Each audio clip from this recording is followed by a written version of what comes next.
आदरणीय सभापति महोदय, मैं आपका धन्यवाद करना चाहता हूं।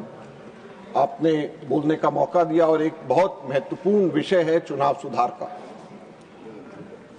सभापति महोदय, हम दुनिया भर में बड़े गर्व से छाती ठोक कर कहते हैं कि Bharat mother of democracy, Bharat लोकतंत्र की जननी है। लेकिन जो तथ्य आज मैं इस सभा के अंदर रखूंगा, सभा पटल पे रखूंगा, वे चीख चीख करके गवाही दे रही हैं कि भारत में शायद यह जननी अब जीवित नहीं है। सभापति महोदय, किसी भी जीवंत लोकतंत्र के लिए 3 बुनियादी शर्तें होती हैं, 3 कसौटियों पे खड़ा उतरना पड़ता है। सबसे पहला लेवल प्लेइंग फील्ड, समान अवसर सभी के सभी दलों के लिए। दूसरा ट्रांसपेरेंसी, पारदर्शिता। और तीसरा क्रेडिबिलिटी, विश्वसनीयता। सबसे पहले अगर हम लेवल प्लेइंग फील्ड की बात करें तो मैं केवल आंकड़ों के ऊपर जाऊंगा। सभापति महोदय, मैं कांग्रेस पार्टी का कोषाध्यक्ष भी हूं, राज्यसभा के एमपी के साथ साथ। सभापति महोदय, पिछले 2-3 वर्षों से मैं हर इलेक्शन के बाद जैसे सभी पार्टीज को अपना हिसाब किताब देना होता है वो मैं दे रहा हूं, और जाहिर बात है कि मैं दूसरी पार्टीज का भी जो हिसाब किताब होता है उसको भी मैं देखता हूं। इलेक्शन कमीशन की वेबसाइट पे पब्लिक के लिए, सबके लिए वो वहां पर रहता है। सभापति महोदय, आप बड़े हैरान होंगे, सदन बड़ा हैरान होगा, मैं कुछ आंकड़े देना चाहता हूं। हर इलेक्शन के बाद हम ये बताते हैं कि कितना पैसा खर्च हुआ, और साथ में ये भी बताते हैं कि कितना पैसा हमारे बैंक अकाउंट के अंदर है, और ये लेवल प्लेइंग फील्ड की बात इससे निकल करके आती है।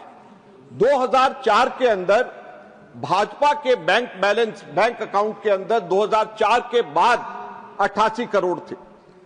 हमारे कांग्रेस के बैंक के अंदर 38 करोड़ थे, लगभग 2 गुना भाजपा के हमसे ज्यादा थे। हमारी सरकार आई, ज्यादा हमारी स्ट्रेंथ थी, तो ज्यादा स्ट्रेंथ के बेसिस पे हमें ज्यादा पैसा मिला, और भाजपा के बैंक के अंदर 150 करोड़ रुपए 2009 के बाद में आए, और कांग्रेस के बैंक अकाउंट के अंदर जमा 221 करोड़ रहे। ये 1.47 टाइम्स कांग्रेस के ज्यादा थे। 60-40 का रेशियो था। 2014 के बाद भी यह रेशियो 60-40 का रहा। अब उसके बाद 5 साल भाजपा आती है।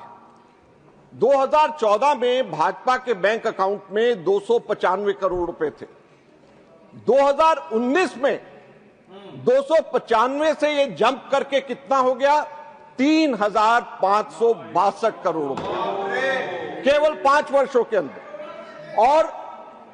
और साथ साथ में कितने गुना कांग्रेस से ये आगे हुआ? 11 गुना कांग्रेस से ज्यादा हुआ। कांग्रेस के 315 करोड़ रुपया कांग्रेस के अकाउंट में था। रेशियो क्या था? 60-40 से कम होकर के ये रेशियो बन गया 90-8 का। उसके बाद में 2024 आता है, और चौंकाने वाली फिगर, सभापति महोदय, 3,562 करोड़ से बढ़कर के भाजपा के खातों में कितने पैसे भाजपा के अकाउंट में है? 10,107 करोड़ रुपया। 10,107 करोड़ रुपया। और कांग्रेस के 133 करोड़ रुपया। 75 गुना भाजपा के पास में कांग्रेस से ज्यादा पैसे बैंक अकाउंट के अंदर हैं। तो किस तरीके से लेवल प्लेइंग फील्ड है, किस तरीके से विपक्ष जो है सत्ताधारी पार्टी का मुकाबला करेगी? और रेशियो क्या है? 99:1 का रेशियो। 99:1 के रेशियो में ऑपोजिशन का और रूलिंग पार्टी का पैसा बैंक अकाउंट के अंदर जमा है। किस तरीके से आप सोचते हैं कि लोकतंत्र जिंदा होगा? किस तरीके से आप सोचते हैं कि लेवल प्लेइंग फील्ड यहां पे होगा? ये हम लोगों को समझ नहीं आता। सभापति महोदय, सिर्फ यहीं तक नहीं बात खत्म होती। 2024 के चुनाव से पहले 16 मार्च को चुनाव डिक्लेयर हुआ, और उससे 1 महीना पहले 13 फरवरी को कांग्रेस के सारे खाते फ्रीज हो जाते, सारे खाते सील हो जाते, और इलेक्शन कमीशन को हम लिखते हैं, कोई जवाब उसका नहीं आता। इनकम टैक्स डिपार्टमेंट कांग्रेस को 210 करोड़ रुपए का नोटिस देता और 210 करोड़ का नोटिस देता है, सारे खाते सील हो जाते हैं, चुनाव डिक्लेयर हो जाता है।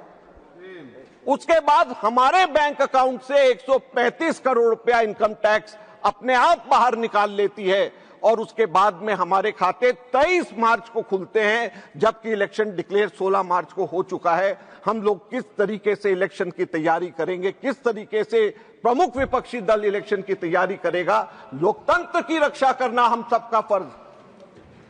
सरकार को एम्प्लॉयमेंट देना है, सरकार को डिफेंस का भी ध्यान रखना है, एक्सटर्नल अफेयर्स का भी ध्यान रखना है, नौकरियां भी देनी है, लोगों को खाने का भी देना है, लेकिन सरकार का सबसे बड़ा काम लोकतंत्र की रक्षा करना भी होता है। लेकिन उसके अंदर यह सरकार पूरी तरीके से विफल हो गई है। क्यों? क्योंकि एजेंसीज इस तरीके से डायरेक्ट किया जाता है। मैंने कोषाध्यक्ष होने के नाते मैंने बिजनेसमैन से बात करी, बड़े इंडस्ट्रियलिस्ट से बात करी।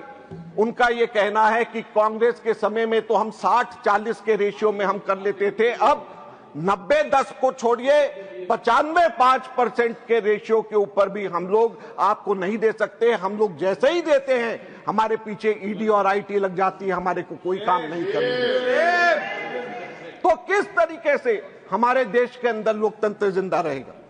आपने सभापति महोदय हमारे को कहा कि हम लोग अपने रूल्स के अंदर, मर्यादा के अंदर रह करके हम लोग अपनी बात करें, लेकिन जब पारदर्शिता की बात होती है तो बहुत महत्वपूर्ण बात, हरियाणा के अंदर चुनाव हुए,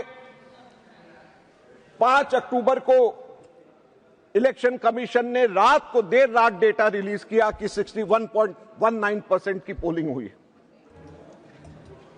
6 अक्टूबर को अगले दिन वो 61.19% बढ़ करके 65.65% हो जाता। और जब इलेक्शन की काउंटिंग होती है तो ये 68% हो जाता। सभापति महोदय, 61% से 68%, 7% काउंटिंग के अंदर और पोलिंग डे के अंदर वोट परसेंटेज एकदम से कैसे बढ़ गई? कोर्ट जाया जाता। कल मैंने अमित शाह जी की स्पीच लोकसभा वाली सुनी। उन्होंने कहा कि 45 दिन के बाद कोर्ट से आप आदेश करवा लीजिए, 45 दिन के अंदर अंदर हो जाएगा। लेकिन इसके अंदर 10 दिसंबर को पंजाब हरियाणा हाई कोर्ट ने आदेश दिया इलेक्शन कमीशन को कि आप सीसी फुटेज सारी की सारी रिलीज करिए। लेकिन 20 दिसंबर को सीसीटीवी फुटेज रिलीज करने की जगह 10 दिन के अंदर अंदर सेंट्रल गवर्नमेंट ने 93(2) का रूल चेंज करके हमेशा के लिए मना कर दिया कि अब ये सीसीटीवी फुटेज हम नहीं दे सकते। तो क्या ये ट्रांसपेरेंसी? जब कोई गलत कार्य नहीं हुआ तो क्यों छुपाया जा रहा है? हाई कोर्ट के ऑर्डर्स को क्यों इस तरीके से दबाया जा रहा है?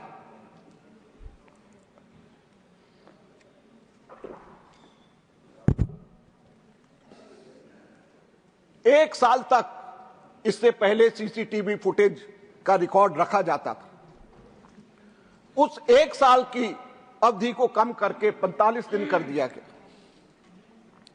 कल अमित शाह जी कह रहे थे कि 45 दिन के अंदर कोई जाकर के इलेक्शन पिटीशन फाइल करे और कोर्ट से आदेश ले आए। हमने तो नहीं रोका, लेकिन इसके अंदर एक कैच है।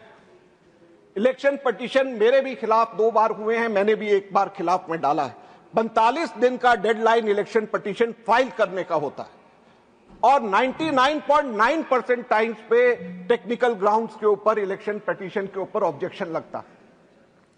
और जैसे ही टेक्निकल ग्राउंड्स के ऊपर ऑब्जेक्शन लगता है, कई साल ये इलेक्शन पिटीशन चला जाता है और 45 दिन की बात छोड़िए, 1 साल के अंदर भी उसका फैसला नहीं हो सकता और वो डायरेक्शंस हाई कोर्ट या दूसरी कोर्ट्स नहीं दे सकती।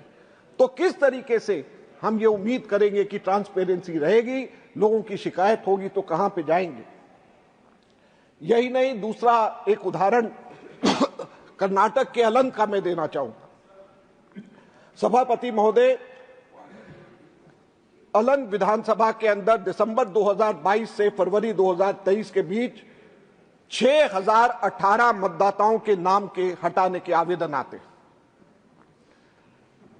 बाद में यह पता चला, जब कंप्लेंट हुई, सीआईडी ने जांच किया कि 5994 आवेदन जाली है। 6018 में से 5994 ये किसके नाम थे? ये दलित और अल्पसंख्यकों के नाम थे। सीआईडी ने जांच शुरू कर दी। चुनाव आयोग से सिर्फ एक छोटी सी जानकारी मांगी कि जिन कंप्यूटर से ये फर्जी फॉर्म भरे गए थे उनका आईपी एड्रेस और पोर्ट नंबर दीजिए। सीआईडी ने एक बार नहीं, दो बार नहीं, कई कई बार इलेक्शन कमीशन को लिखा, लेकिन इलेक्शन कमीशन से कोई जानकारी नहीं आई। बाद में एसआईटी गठित हुई तो यह पता चला 80 रुपए प्रति वोट काटने का धंधा चल रहा था और चुनाव आयोग पुलिस की मदद करने की बजाय जांच को ब्लॉक कर रहा था। क्या वोट चोरों को बचाना ही अब चुनाव आयोग का काम रह गया? सभापति महोदय, मैं किसी एक व्यक्ति की बात नहीं कर रहा। पूरे के पूरे चुनाव आयोग को अपनी विश्वसनीयता बनानी पड़ेगी, क्रेडिबिलिटी बनानी पड़ेगी। अगर क्रेडिबिलिटी और विश्वसनीयता नहीं अक्षुण्ण रखी जाएगी तो लोकतंत्र खत्म हो जाएगा, लोकतंत्र मर जाएगा। अगर अंपायर ही एक टीम की जर्सी पहन लेगा तो दूसरी टीम क्या करेगी? अंपायर ही अगर मैच फिक्स कर लेगा तो खिलाड़ी क्या करेगा? सुप्रीम कोर्ट ने मार्च 2023 में ऐतिहासिक फैसला दिया कि चुनाव आयुक्तों की नियुक्ति एक निष्पक्ष कमेटी को करनी चाहिए ताकि सत्ताधारी पार्टी के अधीन कार्यपालिका को पूरी शक्ति ना दी जाए। और उन्होंने कहा प्रधानमंत्री, विपक्ष के नेता और चीफ जस्टिस ऑफ इंडिया, ये तीन की कमेटी होनी चाहिए। मार्च 2023 में सुप्रीम कोर्ट ये कहता है और दिसंबर 2023 में कानून बदल करके चीफ जस्टिस को बाहर करके एक और कैबिनेट मिनिस्टर को डाल दिया जाता है। 2.1 से 2:1 से फैसला अगर करना है तो ये पहले से ही फैसला कर दिया जाता है। तो ये मैच फिक्सिंग नहीं है तो क्या है? सभापति महोदय, यही नहीं, कानून बदल करके चुनाव आयुक्तों को किसी भी क्रिमिनल या सिविल एक्शन से टोटल इम्यूनिटी दे दी गई। चाहे वो कितना भी पक्षपात करे, कोई उनके ऊपर उंगली नहीं उठा सकता, कोई उनके ऊपर कानूनी कार्रवाई नहीं कर सकता। मैं आपके माध्यम से पूछना चाहता हूं सभापति महोदय, अगर कोई गलत कार्य नहीं किया तो डर किस बात का? अगर कोई गलत कार्य नहीं किया तो छुपाया क्यों जाता है? ट्रांसपेरेंसी क्यों हो रही है, क्यों रोकी जा रही है? अगर कोई गलत काम नहीं किया जा रहा तो इम्यूनिटी की क्या जरूरत है? आज सबसे बड़ा प्रश्न ये उठता है। एसआईआर के ऊपर पूरे देश की बात है, आपने उसके ऊपर कंडीशंस लगाया है, मैं उसको फॉलो करूंगा। यह बात तो प्रश्न उठता है कि 44 से ज्यादा बीएलओज ने क्यों आत्महत्या करी? बर्डन ऑफ प्रूफ आज सरकार को अपना जो उसको करना चाहिए उसकी जगह नागरिकों के ऊपर डाल दिया गया। बिहार में आधार कार्ड सुप्रीम कोर्ट ने कहा सबूत होना चाहिए, लेकिन बावजूद उसको नहीं माना गया, सुप्रीम कोर्ट के आदेश को नहीं माना गया। तो सभापति महोदय, इन सब चीजों के ऊपर प्रश्न तो उठते ही हैं। हम लोग बेशक कानून के दायरे में, रूल्स के दायरे में पूछ रहे हैं, लेकिन ये सब प्रश्न तो उठते ही हैं। बिहार के चुनाव हुए, क्या हुआ? जब तेलंगाना में कांग्रेस की सरकार किसानों को मदद देना चाहती थी तो चुनाव आयोग ने आचार संहिता, मॉडल कोड ऑफ कंडक्ट का डंडा चला करके रोक दिया। हिमाचल में हमारी सरकार महिलाओं को 1500 रुपए देना चाहती थी और फॉर्म भर रहे थे तो रोक लगा दिया मॉडल कोड ऑफ कंडक्ट के। बिहार चुनाव के दौरान आचार संहिता लागू होने के बावजूद एनडीए सरकार ने 10,000 रुपया सीधे लाखों महिलाओं के खाते में ट्रांसफर किया। विपक्ष करे तो रेवड़ी और आचार संहिता का उल्लंघन, और अगर पक्ष करे तो वो जन कल्याण। ये दोहरा मापदंड नहीं चलेगा, इसको ठीक करने की जरूरत है, ये मैं कहना चाहता हूं। सभापति महोदय, आज चुनाव आयोग मशीन रीडेबल वोटर्स रोल देने से मना कर रहा है। आज चुनाव आयोग आईपी एड्रेस छिपा रहा है जो लोग वोट चोरी करते हैं। आज चुनाव आयोग 45 दिन के सबूत मिटा रहा है, 45 दिन के अंदर। आज चुनाव आयोग सरकार की कठपुतली बन चुका है। सत्ताधारी दल ईसी अपॉइंट कर सकता है, ईसी को कानूनी इम्यूनिटी दे दी गई। अगर लोकतंत्र के इन तीनों स्तंभों में समान अवसर, पारदर्शिता और विश्वसनीयता को नहीं बचाया गया तो यह सदन सिर्फ एक इमारत बनकर के रह जाएगा। आप इसे लोकतंत्र का मंदिर कहेंगे, लेकिन रह जाएगा ये केवल ढांचा, क्योंकि इस मंदिर में ना तो कोई भगवान बसेंगे, ना होगा कोई देवी देवता, रह जाएगा केवल ढांचा। हमें याद रखना चाहिए, आप नियम बदल सकते हैं, आप अंपायर खरीद सकते हैं, लेकिन आप जनता की आवाज को हमेशा के लिए नहीं दबा सकते। धन्यवाद।